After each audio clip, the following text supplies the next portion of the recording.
people in sports, players specifically, LeBron is famous for this. Like, not in partnership with the people that they're working for and working with. And I think what Luka showed you on Saturday, the people he's working for are the people he's working with now. Yeah, it's and a that's collaboration, the best not a hierarchy. Right, that's the best case scenario, right? If I'm Luka, I'm working with JJ Redick, I'm working with Rob Pelinka, and I'm working with Jeannie Buss. Now, they can get rid of me at any point. They're my bosses. I report to them. But if I'm feeling like I'm in concert with them, we're doing this together with the understanding we are in charge, you are not. That's our job, which is not hard to explain when you're working with someone. They have a great partnership here. He signed day one. And the fact that LeBron wasn't a part of it, I don't like the fact that Bronny wasn't a part of it. If I'm Bronny, I'm saying to my dad, I know you may not be at the best of terms with them. I got to go. I got to go to that press conference. I got to stand there. I'm going to Backstreet Boys with them in Vegas. Like, I'm a part of this team. I'm the last guy on the roster. The best thing I could do is show my value with everything, with all of the teammates. If LeBron's gone, it's Bronny on the team. Well, I'm going to answer that very technically. Maybe. Only because of the way in which the trade rules work in the NBA relative to salary matching. So not based on his talent and his accomplishments. I answered how I answered for a very specific reason. His loyalties to his dad, I think, for a multitude of reasons. If you're going to come up with a hypothetical one-for-one trade, let's just say Jimmy Butler, for argument's sake, with the Golden State Warriors, I don't think he can be included in the deal because I don't think the money works. So there is a chance, now albeit a slight one, that Bronny would be on the team and not LeBron. But he's not. Bronny's on LeBron's team. He made that very clear over the weekend. Luka at the press conference had this to say about the process of wanting to stay with the Lakers. I was kind of thinking, even obviously not at the moment when I got traded, but later on when I started playing, I wanted to be here. Like I said, this is an amazing organization. We have a trust in each other, so I decided pretty quick. I can't credit your squad enough, Cece.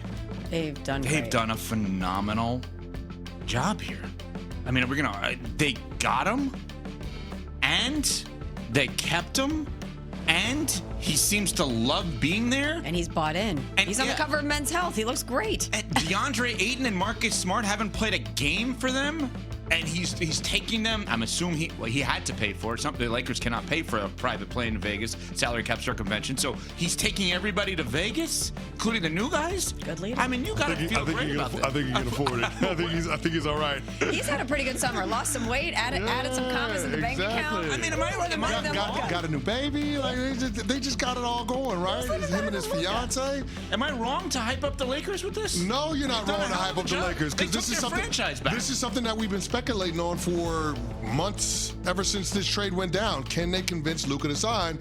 And in the immediate aftermath, it felt like Luka was so hurt from what happened to the Dallas Mavericks, and we just weren't sure where that left his feelings toward the Los Angeles Lakers. But with new ownership now in place, the Mark Walter Group, TWG Global, they've got more money than God. Of course, you have the intimate touch of the Buss family being right there in that association. It just seems like Luka is on board with the plan. And I love the fact that ownership and Rob Pelinka sat down with Luka at dinner and they discussed their plans for the future before they hammered out the extension.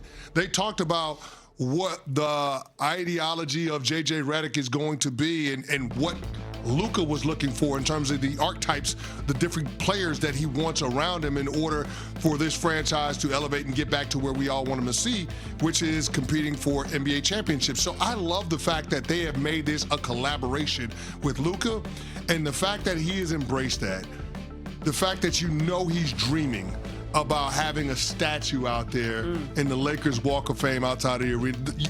It just feels... He'll get one before LeBron does. It just feels like the franchise is in a great place. It feels like Luka is in a great place now. And so I'm excited about what this next iteration is going to be for the LA Lakers. The only question is, where does that leave LeBron? Where does that leave Austin Reeves? Well, with LeBron specifically, I think we know now he's not the face of the franchise anymore. He may still be the face of the NBA holistically because he's the second greatest player of all time, but they've made it very clear that this is Luka's team now. It is Luka's team moving forward. And they have done a wonderful job in convincing him that this is where he needs to be. And yes, it's the Lakers. It's one of the biggest brands in all sports. It's one of the winningest franchises in all sports. When you wear that laundry, there's a different set of expectations. But also, this is a player of a high caliber that was blindsided in the middle of the night on a Saturday, moving on from a team that he had just taken to the finals. There is an emotional component to this that the Lakers really massage, and I cannot give them enough credit for doing so and being like, they might not have wanted you, we want you. Not only do we want you, we want everything to revolve around you. You are going to be the magnetic force field of this team moving forward. And for somebody who clearly was very emotionally affected by the divorce with the Mavs, being blindsided by that, it's probably amazing for him to feel so wanted by a franchise of this caliber. You nailed it with one comment just now. LeBron James is the face of the NBA, but not the face of the Lakers. And the next part of this conversation, which we will get to as the show progresses, Mike T, ECHC MVP, co-MVP, will join us next. The next part of this conversation is, and I can't believe I'm bringing up the Backstreet Boys with this, but the moment you're looking at that Backstreet Boys suite on Saturday night, if you're Rob Pelinka, do you look around and say, maybe I actually have to ask LeBron if he wants to get traded, because he actually is going to disrupt this. I know he's a phenomenal basketball player. He's a phenomenal basketball player on an expiring deal looking to disrupt this. Just saying. That coming up. Mike T. At free agency next summer, the 2+1 deal gives Doncic and the Lakers the opportunity to redo his deal in the summer of 2027 after he accrues 10 years of service time, at which point the club can offer him a whopping 4-year extension worth approximately $323 million. Or he could decline his player option in 28-29 and sign a 5-year deal worth approximately $418 million. He would be the first player to average over $80 million a year in a contract if that were to happen. Either way, he can offset some of the losses from the max contract extension he missed out on in Dallas this summer. For the Lakers, it's a no-brainer. They lock in a top 5 talent in the NBA for the foreseeable future, giving them certainty in terms of how they need to build moving forward. On Saturday, Doncic said, quote, "We have what we need to compete for a championship. I'll try to win every game no matter what. And we got some new great guys on the team, so you know we're going for it," end quote. Those great new guys presumably include DeAndre Ayton and Marcus Smart, who were both on hand for Saturday's presser, along with Rui Hachimura, Gabe Vincent, Jackson Hayes, and Maxi Kleber, along with Jared Vanderbilt. Of course, there was one notable absence, and that was LeBron and his son Bronny, who posted videos golfing over the weekend. LeBron did FaceTime Luka to congratulate him, but in a world where we get passive-aggressive statements from LeBron's camp, it's hard not to read into Bron not being there for Luka to sign his extension. There are so many parts of this that I find fascinating. First of all, I don't want to lose sight of the job that Rob Pelinka, general manager, Jeannie Buss, governor, she runs governor, and JJ Redick did. He signed day one. Let's not, I understand that was the first day he was eligible. What did you think? They weren't going to give him if he signed on day 2?